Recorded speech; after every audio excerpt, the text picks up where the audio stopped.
السلام علیکم جی. ایک ایسی فورس ریز کر دی گئی ہے کہ جب بھی ان کو اشارہ ہوتا ہے، اور چونکہ کمانڈ ابھی تک نہیں بدلی، کمانڈ وہی ہے، تو اس کے بعد پھر وہ پوری طرح روب عمل ہو جاتی ہے. 25 مئی کو اسلام آباد کے اندر جب پی ٹی آئی کے کرائے کے جو ٹٹو ہیں وہ حملہ آور ہوئے، تو اس وقت ان کی طرف سے الزام لگایا گیا کہ بہت زیادہ آنسو گیس پھیلی گئی.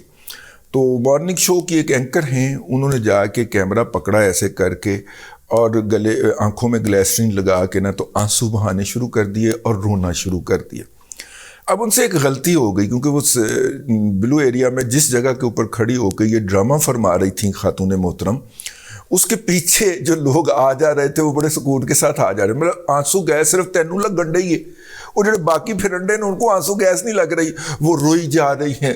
اللہ تمہارا بیڑا غرق کرے، اللہ تمہیں تباہ و برباد کرے. وہ ساتھ میں گالیاں دے رہی ہیں، ساتھ میں آنسو بہا رہی ہیں. پیچھے ایک آئس کریم والا آئس کریم بیچی جا رہے ہیں، وہ ایک کرنے اسی کو آنسو گیس نہیں پاڑ رہی. وہ ویڈیو ایک آئی تھی، وہ بڑی مشہور ہوئی تھی. پیچھے دیکھو پیچھے دیکھو، وہ جو بچہ ہے نا ہمارا پختون بچہ جو ہے خوبصورت سا، وہ اس کی آواز پہ پیچھے دیکھو پیچھے دیکھو، وہ پیچھے دیکھو والا جو تھا، وہ بڑے میمز بنے پھر ان کے کہ یہ خاتون جو ہے یہ ڈرامہ کر رہی. اس ڈرامے کا، اس طرح کے ڈراموں کا نتیجہ ہے نا کہ ان کو ہیوی مشاہرے کے اوپر جو ہے وہ مارننگ شو ملتے ہیں. ویسے آپس کی بات ہے، وہ جس ٹی وی کے اوپر ہیوی مشاہرے کے اوپر، ہیوی پیمنٹ کے اوپر جو مارننگ شو کرتی ہیں، وہ ٹی وی لندن کی عدالت میں تلے گیا ہے. اور ناصر بٹ صاحب نے 1 لاکھ پاؤنڈ ان سے جیتا ہے. تقریباً 2.5 کروڑ ہو گئے نا ناصر بٹ صاحب. ناصر بٹ صاحب نے 2.5 کروڑ روپے جو ہیں وہ جیب میں ڈالے ہیں. ویسے یار یہ بندہ جو ہے اس کو مفت خوری کی عادت پڑ گئی ہے. پہلے اس نے اے آر وائی سے اتنے پیسے وصول کیے، اب ہم سے کیے، اور آگے موصوف فرماتے ہیں کم از کم 3 اور ٹی وی چینل ہیں جن کے خلاف میرے جو ہے وہ مقدمے جو ہیں ابھی زیر سماعت ہیں لندن ہائی کورٹ کے اندر. تو ناصر بٹ صاحب آؤ چنگا مفتا لایا ہے تسی ویسے ایمان نال آؤ.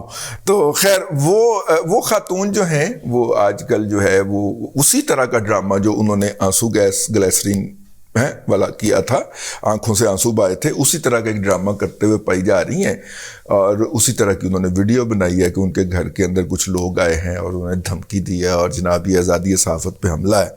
میں irrespective آف دا افیلیشن اس حوالے سے مذمت کیا کرتا ہوں، اور مذمت کی جانی چاہیے اگر کسی بھی نوجوان کے اوپر، کسی بھی خاتون کے اوپر، کسی بھی فرد کے اوپر، جی معاشرے کے فرد کے اوپر اگر اس کے نظریات کے باعث کوئی ظلم زیادتی ہوتی ہے تو اس کی مذمت کی جانی چاہیے، اس کو اپنے خیالات رکھنے کا اور آرٹیکل 19 کے تحت اس کا پرچار کرنے کا یہ معاشرہ حق دیتا ہے، until and unless وہ جو ہے اس سے کوئی معاشرے کے اندر فساد پیدا نہ کرنا شروع کرتے.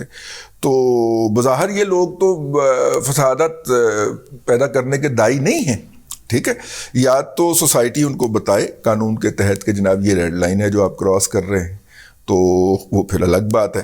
تو بہرحال جناب انہوں نے جو ہے وہ اللہ آپ کا بھلا کرے، وہ ایک اور ڈرامہ ریلیز کر دیا ہے کہ کس طرح ان کے گھر کے اندر جو ہے، اللہ کرے یہ ڈرامہ نہ ہو، یہ آنسو گیس والا ڈرامہ نہ ہو، ٹھیک ہے، اللہ کرے. لیکن چونکہ عمران خان صاحب حملہ آور ہوئے ہیں تو ان کے تمام مجاہدین جو ہیں، سوشل میڈیائی مجاہدین جو ہیں، وہ بھی اسی طور پہ حملہ آور ہو چکے ہیں، ٹھیک ہے، وہ بھی اسی طور پہ بیک وقت آپ ان کے سوشل میڈیائی مجاہدین دیکھ لیں، وہ بھی فل تھروٹل کے ساتھ اٹیک کے اوپر آ گئے. تو یہ بھی اپنا حصہ ڈالنے کے لیے اس میں تشریف لائی ہیں. اب جناب آ جائیے آگے. پنجاب کے نئے آئی جی آ گئے ہیں، جو ہے بدھ اور جمعرات کے درمیانی رات ان کا نوٹیفیکیشن جاری ہو گیا ہے، اور اس کے بعد جناب عفت عمر صاحبہ کو سلوٹ مارنے کو دل کرتا ہے. عفت عمر دے جیٹھ نے نا آؤ یوتھیو، اب آپ نے دھیان سے رہنا ہے. اب آپ نے عفت عمر کی ٹرولنگ جو ہے، ان کو گالیاں جو بکتے ہو آپ، اب دھیان سے بگنی ہے.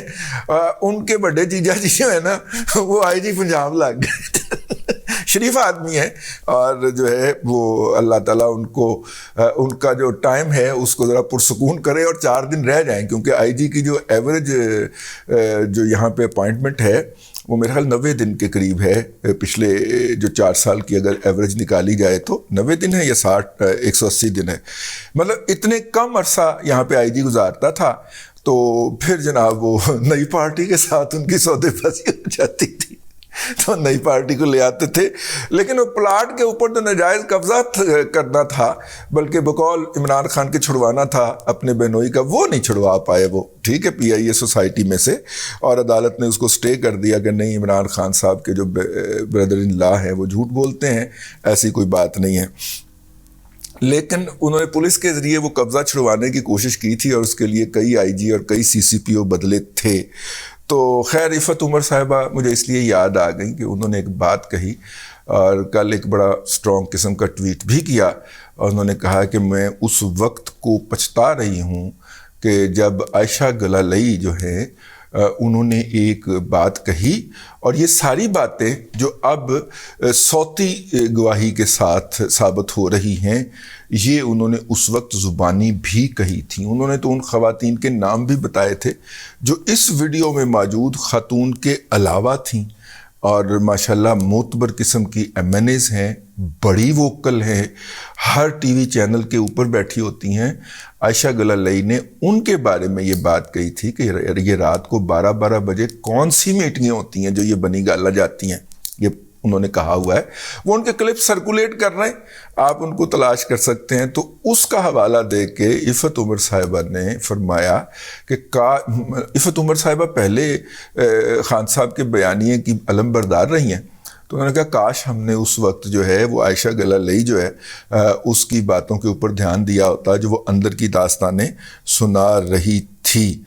اب جناب ایک اور اہم پہلو ہے اور جس کے اوپر میں نے پہلے بھی ہلکا سا اشارہ کیا، علی طاہر سندھو صاحب جو ہیں ہمارے جو ہے وہ ینگ اور پرومزنگ جرنلسٹ کے اندر شامل ہیں اور وہ ہر جگہ پہ سپاٹ پہ موجود ہوتے ہیں. تو انہوں نے ایک ویڈیو کل پوسٹ کی تھی اپنی سوشل میڈیا پیج کے اوپر، ٹویٹر کے اوپر، اور انہوں نے اس کے اوپر لکھا ہوا تھا، کچھ تبصرہ نہیں لکھا، کہ وہ جو ہے وہ محمد ہے، میرا خیال ہے محمد ایجنسی کے جو لوگ ہیں وہ اپنے حقوق کے لیے اس کے باہر مظاہرہ کر رہے ہیں، گورنر ہاؤس لاہور کے باہر مظاہرہ کر رہے ہیں. اب گورنر ہاؤس لاہور جو ہے وہاں پہ کوئی ایسی اتھارٹی نہیں بیٹھی ہوئی کہ جو سابق فاٹا کے لوگوں کے حقوق کے لیے کوئی احکامات صادر کر دے. اچھا، یہ بس انہوں نے اتنا کہا، کوئی تبصرہ نہیں کیا، کوئی طنز نہیں کیا، نیچے ویڈیو لگی ہوئی ہے. اس کے بعد پھر حماد صاحب ہیں، وہ کالم لکھتے ہیں، جرنلسٹ ہیں، کالم نگار ہیں پشاور کے. تو انہوں نے بتایا کہ کن کن جگہوں کے اوپر پہلے انہوں نے کہا کہ پہلے بھرتیاں یہاں پہ ہوا کرتی تھیں بیروزگار نوجوانوں میں افغانستان بھیجنے کے لیے یا فاٹا کے اندر لڑنے کے لیے مختلف جو گروہ تھے وہ بھرتیاں کیا کرتے تھے.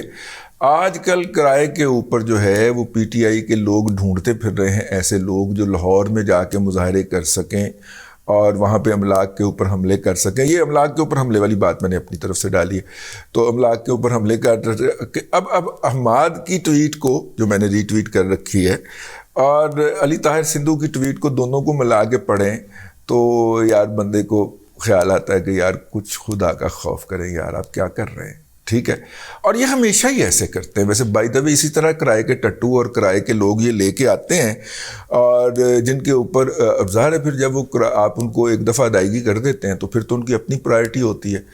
بیشتر ان میں سے جو ہوتے ہیں وہ ادھر ادھر ہو جاتے ہیں.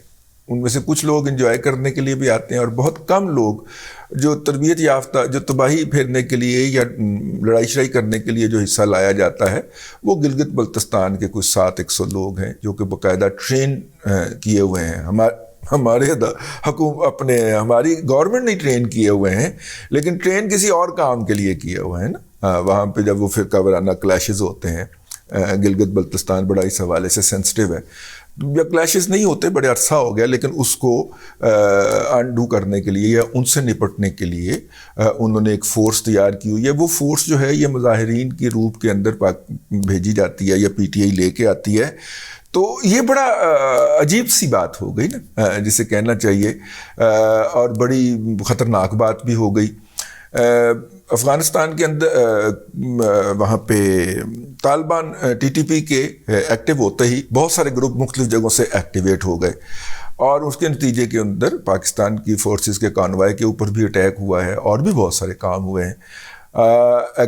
ایسی صورت کے اندر کے پی کی قیادت کو وہاں پہ ہونا چاہیے، لیکن وہ لاہور میں بیٹھے ہوئے ہیں، اور پنجاب کی حکومت کو ڈیزالو کرنے میں، پنجاب حکومت کو پنجاب کی اسمبلی کو تحلیل کرنے کے اندر اپنے قائد کا ہاتھ بٹا رہے ہیں، اور چمپوؤں کی طرح، اور میرا مطلب ہے کہ ہلکے لوگوں کی طرح وہ بیٹھے ہوئے ہیں اپنے تمبوؤں کے اندر، اور کہہ رہے ہیں کہ یہ ہماری وفاداری ہے۔ وفاداری انسان کی نہیں ہوتی، وفاداری کسی ایک مخصوص جانور کے ساتھ منسلک لفظ ہے۔ انسان جو ہوتے ہیں ان کی افیلیشن ہوتی ہے، ان کا تعلق ہوتا ہے، ان کی ایسوسیشن ہوتی ہے، ان کی لائلٹی نہیں ہوتی۔ لائلٹی غلاموں کی ہوتی ہے، ذہنی طور پہ جو غلام ہوتے ہیں ان کی ہو سکتی ہے لائلٹی۔ لائلٹی جو ہوتی ہے وہ ہلکے لیول کے نوکر کی ہو سکتی ہے، ڈرائیور چوکیدار کی لائلٹی ہو سکتی ہے۔ قیادت جو ہوتی ہے اس کے ساتھ تو تعلق بنتا ہے نا، ایک قلبی تعلق ہوتا ہے۔ تو اب یہ جو ہے یہ اپنی لائلٹی کا اظہار کرنے کے لیے لاہور میں آ کے تمبوؤں میں مقیم ہے، اور وہاں پہ کے پی کے کی حکومت کے اخراجات سے فل پروٹوکول انجوائے کر رہے ہیں، اور کے پی کے اندر لوگوں کے اوپر، کے پی کے اندر کے پی کے اندر لوگوں کے اوپر جو ہے وہ ایک قیامت گزر رہی ہے۔ اور وہ ظاہر ہے کہ آپ اگر افغانستان کے ہمسائے میں واقع ہیں تو یہ ہو نہیں سکتا کہ آپ کو وہاں کے جو شوقس ہیں وہ ادھر محسوس نہ ہوں۔ بہرحال عفت جی کو سلوٹ، کیونکہ پین سمجھا کرو زبردست کرو، ڈر کے رہنا چاہیے۔ آہو اب تک کے لیے اتنا ہی، اگلے ولاگ کے اندر انشاءاللہ پھر ملاقات ہوتی ہے۔ اللہ تبارک و تعالیٰ آپ کو آسانیاں عطا کرے، اور آسانیاں خلق خدا میں تقسیم کرنے کی توفیق عطا کرے۔